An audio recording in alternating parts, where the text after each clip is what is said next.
Evening സ്നാക്കായിട്ട് എളുപ്പത്തിൽ ഉണ്ടാക്കാൻ പറ്റിയൊരു പൊട്ടാറ്റോ ഫ്രൈസിൻ്റെ വീഡിയോ കേട്ടോ. നല്ല ക്രിസ്പിയാണ്, അടിപൊളി ടേസ്റ്റാണ്. ചാനൽ ആദ്യമായിട്ടാണ് കാണുന്നതെങ്കിൽ സബ്സ്ക്രൈബ് ചെയ്യാൻ മറക്കല്ലേ. 4 പൊട്ടാറ്റോ വെച്ചിട്ട് കുറേ പേർക്ക് കഴിക്കാനുണ്ടാവും കേട്ടോ. പൊട്ടാറ്റോസ് നന്നായിട്ട് കഴുകി വൃത്തിയാക്കിയതിന് ശേഷം ഫ്രഞ്ച് ഫ്രൈസിൻ്റെ ഷേപ്പിൽ കട്ട് ചെയ്തെടുക്കാം. കട്ട് ചെയ്തതിന് ശേഷം ഒരു 10 മിനിറ്റ് തണുത്ത വെള്ളത്തിൽ ഇട്ട് വയ്ക്കാം. തണുത്ത വെള്ളത്തിൽ ഇട്ട് വെച്ചിട്ടുണ്ടെങ്കിൽ നല്ല ക്രിസ്പി ആയിട്ട് വരും കേട്ടോ പൊരിച്ചെടുക്കുമ്പോൾ. ഇനി ഒരു ബൗളെടുത്ത് അതിലേക്ക് മൈദ ആഡ് ചെയ്ത് കൊടുക്കാം.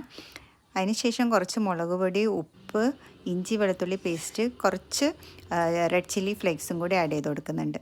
ഇനി വെള്ളം ചേർത്തിട്ട് ഇത് നന്നായിട്ട് ലൂസ് ബാറ്ററാക്കി എടുക്കാം. ഇനി ഈ ഒരു മിക്സിലേക്ക് അരിഞ്ഞു വെച്ചിട്ടുള്ള പൊട്ടാറ്റോസ് ആഡ് ചെയ്യാം.